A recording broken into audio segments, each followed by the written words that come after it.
Hey guys, I'm Pepo. My name is Efa Iwara. This is my confession. This is my confession.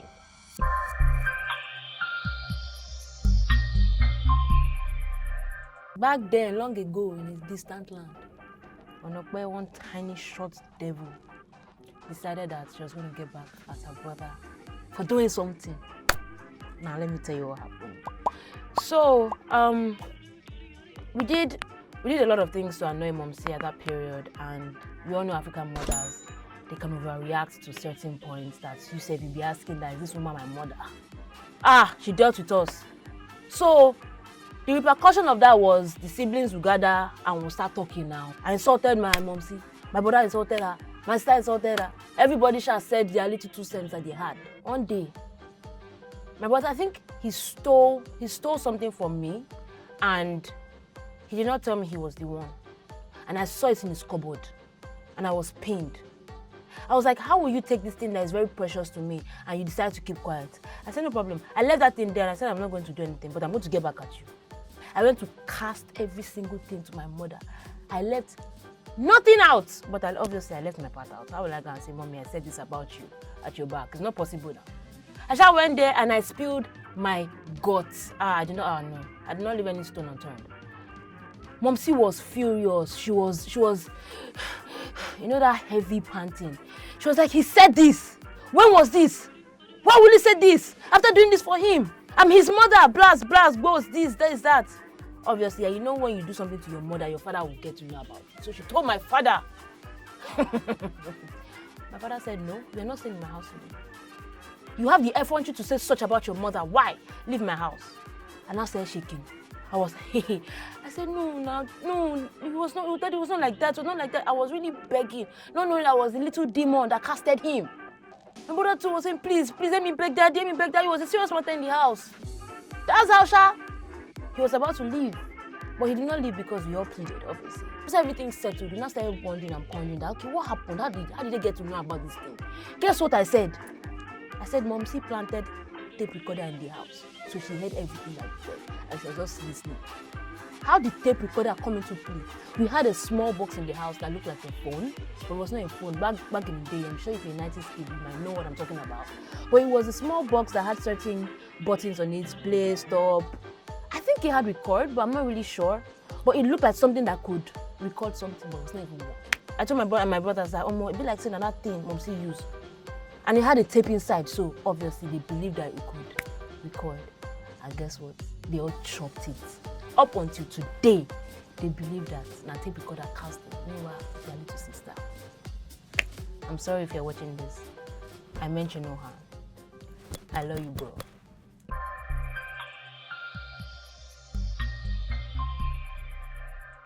I can't remember how old I was. Definitely my early teens. And my parents sent my sister and I to go and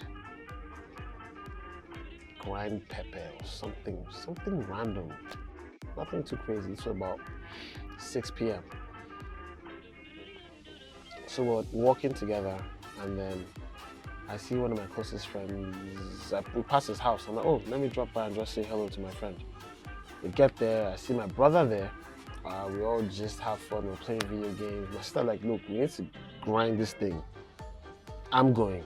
If you want to stay here and faff about, that's on you. She leaves. I'm playing games. Then it was winning 11 something. When it was in Japanese, Yoshina, all that stuff, you know. Shuto. My brother leaves. My older brother leaves and says, I'm going home. It's about 8 o'clock. I said, no, I'm still here. I'm behind you. At about 9:30, I realized that I'm screwed. So I start walking home. Now everybody at home is worried. Because I'm sure that they have my sister's version of the event, which is we got to this person's house, he was there. We have my brother's version of the event, which was I was there with him and then I left. It's almost 10 p.m. I'm like 12 or 13. I think I'm going to die at this point. I think they're going to beat me to a pulp. And I have nothing planned. I walk into the house. As I walk in, I do like this. See, this was like an out-of-body experience because I'm like, what? I'm like, please get me water. This confidence, where it came from, I don't know. I had no plan.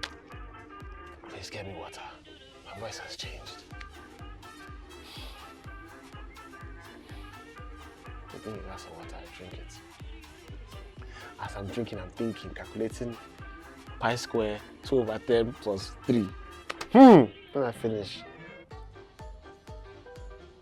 I say, thank God I'm alive. My brother is like this at the back. What? He's like, this boy. I said, let's just thank God I'm alive. I hold my mother's hand. My brother, now my sister doesn't know anything. My brother's like, this guy was playing game like an hour ago, an hour and a half. I said, what happened was, got to my friend's house with my sister, she left. I was with my brother, he left. Then I decided to walk down to where they grind. So it was some distance, like 10-15 minutes, to meet up with my sister or meet her along the way. But as I was going, I saw these two dark figures. They asked me, do you know the way to the library? I said, I have no idea. I can describe it to you. I said, no, can you show us? I said, okay. Meanwhile, my brother's at the back like this. They say, okay, walk in front of us. As we're walking, I hear them start to laugh. So I start to pay attention to what they're saying. I realize that they're cultists. And they're talking about something about the sacrifice tonight to round up there. And when I say blood of Jesus, I say yes, blood of Jesus. My father is just, and I say, so they're talking about it. They think I can't hear them, but I can. And once we get to the church junction, I take off. And I said, good! I said, yes, yes. I take off. I don't know where I'm running to. I'm just running down that Kennedy Road, down towards Benway Road, and then I turned right and I hid. I was scared. I didn't want them to find me. I'm sorry I came home late. Long story short, they gave me extra food, extra meat in my dinner. We said a prayer. We're happy that Efa is home, safe. You know, it was a very near-death experience for him. So I'm hoping that my mother doesn't watch this. Well, she knows that the prayer and the extra meat was for nothing. But yeah, I lied to my whole family that they was to go for rituals. I think only my brother knew. Well, it was the birth of my acting career. I think that's like my first performance. Don't do this, please. Mom, don't watch KraksTV. Dad, not you. My siblings can. But yeah, that's my confession.